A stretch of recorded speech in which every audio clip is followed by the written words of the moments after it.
Okay, the content continues.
Very possible that today could be the last day of spring wheat seeding.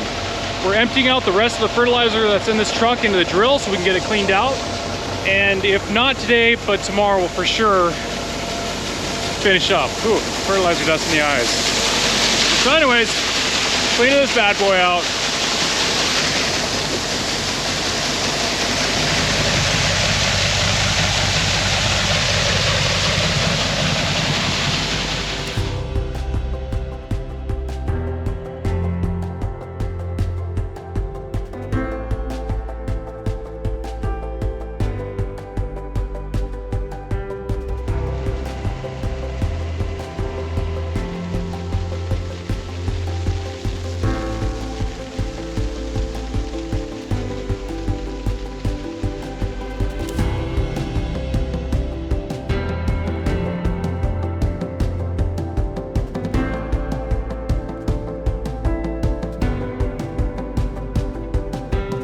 I'm seeding along in the 525 Big Bud, and I wung it up or lifted out of the ground, turned the fan off, and I'm running back to the pickup because I got a phone call and it's not good.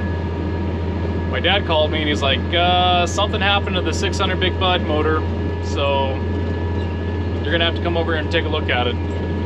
From my understanding, what he described, it started steaming a little bit, it got pretty hot, and temperature gauge wasn't working on the engine for some reason, and might have seized the motor. So don't know yet. I'll get over and take a look at it, but that means I got to shut this thing down and then go about 7 miles over to where he's at and see if I can figure out what's going on, because yeah, things happen, just not what I wanted to happen today. Well, back at the pickup here, so let's let this thing cool down and then investigate and see what happened. All right, what happened? Content. That's scary. Just started up like everything, seeded couple rounds, whatever, and I happened to look front and I started seeing some steam. Looks a little bluish, but steam coming out of the radiator cap, and I'm going, that's not good. So I shut it down. It didn't shut the engine off because, you know, I just let it idle for a little bit, and it just kept coming up, and I go, nah, there's something wrong. We're low on coolant, but I didn't notice any coolant leak. Checked the oil this morning, it was full of oil. So anyway, finally got it, just let it run for about 45 seconds or something, and then just turned it off. It was just idling.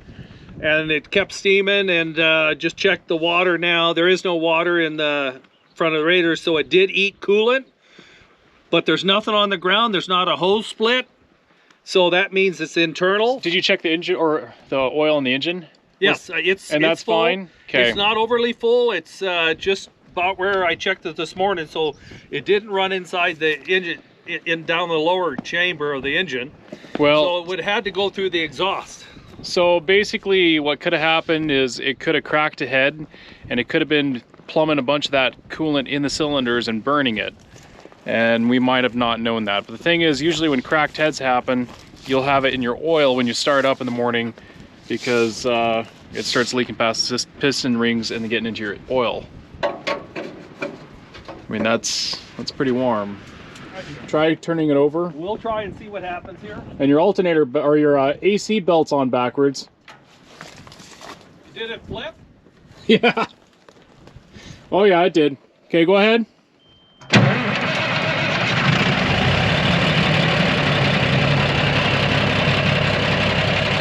It's running. Okay, that's a good sign. It's hurt, I'm sure, but That's better. it didn't sound bad. No. We just need to put some coolant in there and then just see if it bubbles. See if there's any bubbling going in the radiator. You know, So if it when he goes says both ways. bubbles, what's happening is if there is a cracked head, you're going to get compression out of your heads being pushed into your radiator system, which then you're going to create bubbles in your radiator. So that's one way to find out if there's air being forced into it.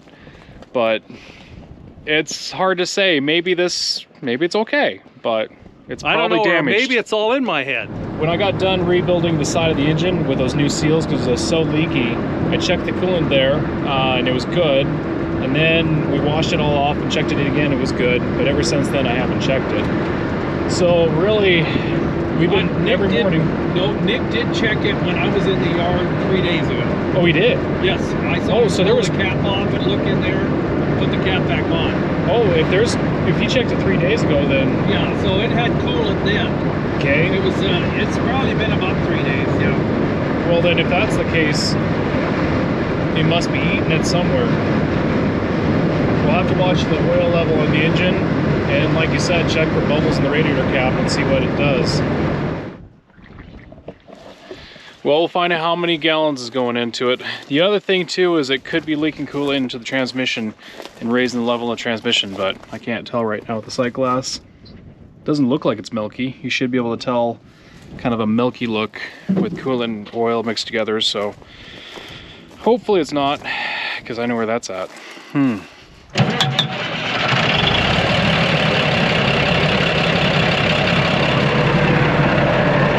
Don't know. Sounds good. Sounds like it should run, or the way it's been running, so. Mystery.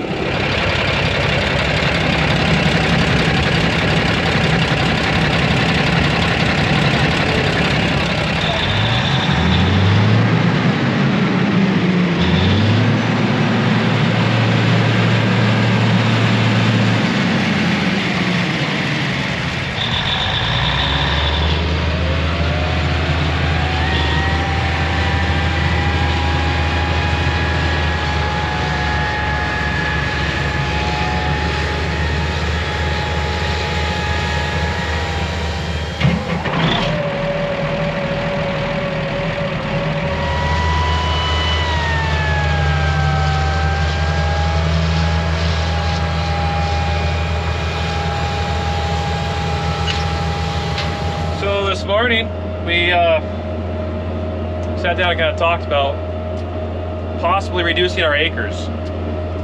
Our plan originally was to seed just about everything, but we're not looking at a very good year coming up here. Prices are excellent. The cost of farming is expensive. Here's the problem. We don't have any sub-moisture. I mean, there's a little bit of moisture in the ground there. It'll get this crop to start growing, but after that, it's going to need help. And the outlook for the next 3 months, because of El Nino staying strong, is going to be extra dry, if not drier than last year. Which means we might see one of the worst droughts we've seen in my entire lifetime, and one of the worst my dad's ever seen. So we really don't know if we want to put that much crop in the ground to have it fail, because the problem is you get less insurance payback if you put crop on crop on crop. It's called recrop. So the fact that if we seed all the ground this year, next year it's going to be considered recrop, and if we drought next year as well, which we very well could, because some of these droughts take 2-3 years, that'll hurt next year's insurance, and we'll be really hurting then if we get another drought. So we might chem follow some of this. We'll seed the rest of the wheat out. I think it's just our barley. We were going to do over 2,000 acres of barley. I think we're going to cut that back, maybe 1,000 acres of barley. So seeding's going to end sooner than I thought. It's kind of sad. It's sad to think like this, to think that we're just basically preparing for the inevitable failure of a crop. I mean, look at all this diesel we're burning, all this time I'm spending in the seed, all the work you guys have seen us do to get to this point, to get this seed in the ground. But it's reality. It's farming. And we can't control the weather. And right now it's not very farmer friendly. So we'll see what happens in the next few months, but it could be a sad year. So just gotta tighten things up and hope the next one's better.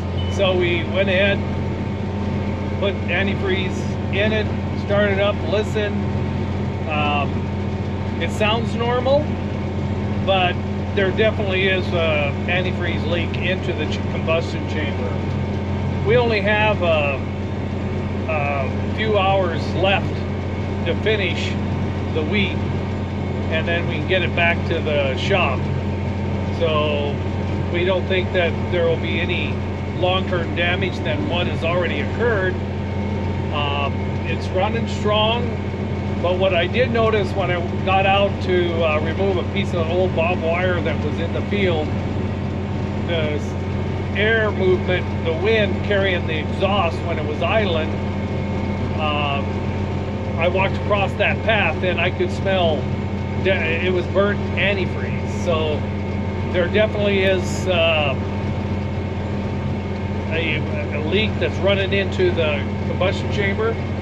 So almost old school. This is almost a steam engine. So yeah, we're gonna have to get that fixed now. That's just one of the, of having equipment. It can run until it breaks. Just wrapping up the last pass of this field. This is the farthest field from the farm. It's out here ways. It's actually really beautiful country. There's not any farm ground for quite a ways out here. It's just nice. But I gotta now road this thing over to the field adjacent to it. And that's where my dad is right now on the other bud. And we gotta get that done. And that's gonna be almost the last of the spring wheat crop. So to get there, I gotta wing this thing up because, well, it's not in a very good spot to pull it along a narrow road. So let's see if we can wing this thing up.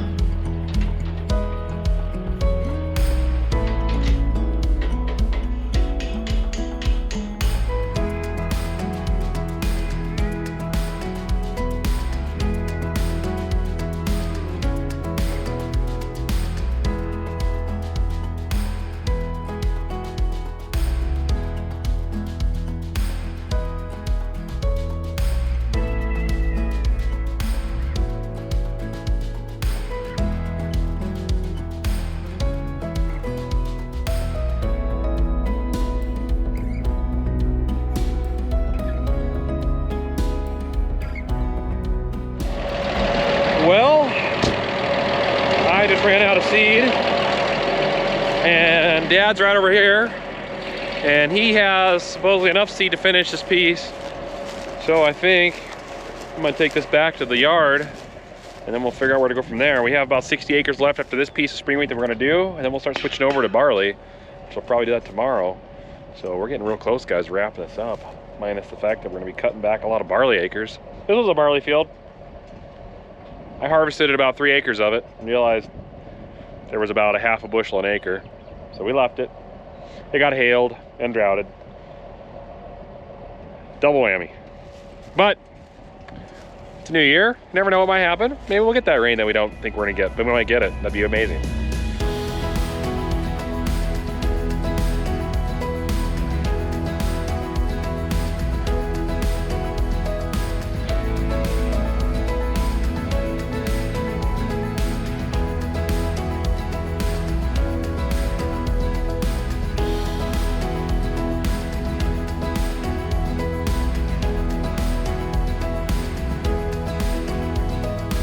Well, I've got enough fertilizer to finish the 60 acres over here that we got to do, but I need some seed, and the seed truck's 10 miles, so that I just drove away over there and doesn't have anything in it. And I'm wondering if I can just back under this backhoe conveyor, not back under, drive under, and just load like 75, 80 bushels of seed right in my cart. I don't see why I couldn't, as long as the backhoe lifts high enough. So, let's try it.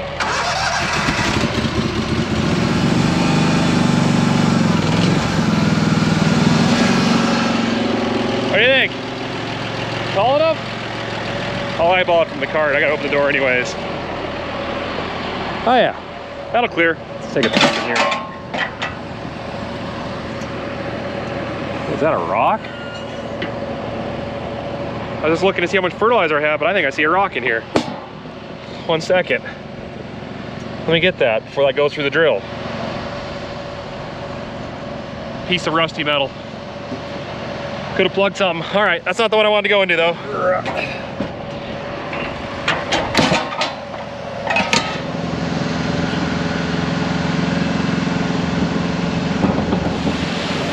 Hey, look at them apples. Now it's not treated, I know, but I don't even think we need to treat it, honestly. 60 acres, we're at the end of the stretch here, and it'll be a good test to see if treating is really that effective.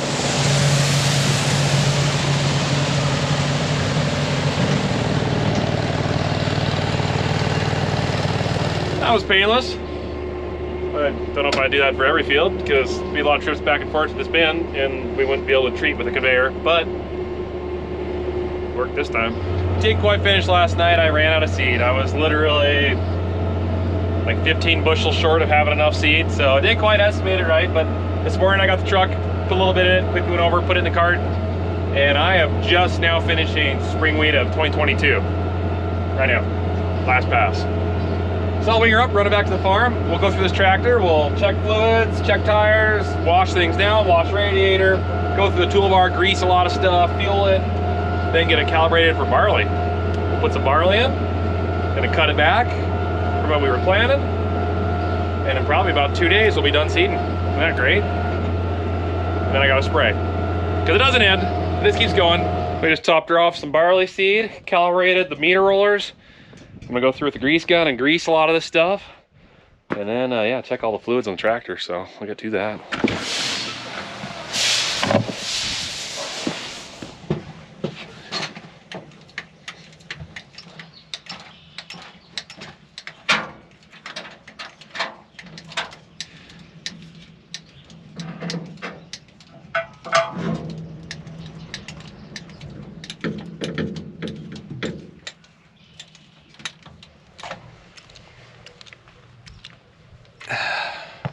Sure, we use a lot more grease. And like that, we're off. Head to the field, get some barley in. I don't know, we're just, like even today, we're scratching our heads going, should we even be planting this stuff? It's just gonna burn up. Are we gonna waste a bunch of seed and time and chemical? I mean, hundreds of thousands of dollars of crop going in and chemical, and basically to possibly watch it just be destroyed. Collect some insurance on this year, and then next year, if we have another drought, be even that much further behind. So I don't know. Well, you gotta try. I don't know. I don't know what the answer is. It's tough. It's a really tough call. It's hard to explain what we feel. It's not easy to put in words. Just got in the field. She's calibrated, ready to go. I think everything's running good, except for some of the funny things you find in the field. Look at this guy.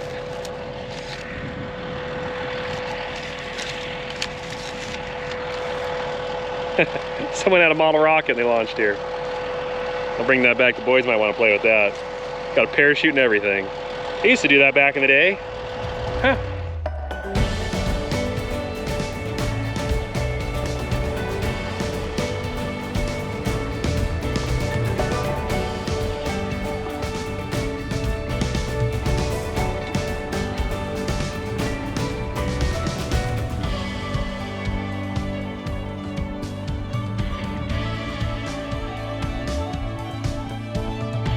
Feels good to have this out of the shop, but it needs to be washed.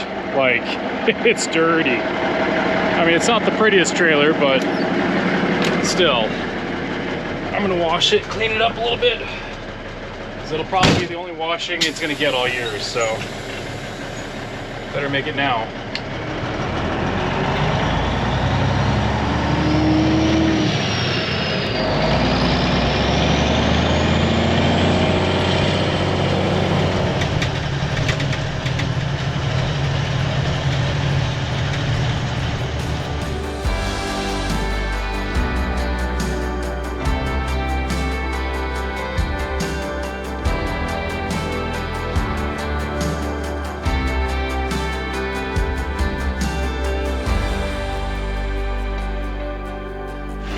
spring wheat acres are finished.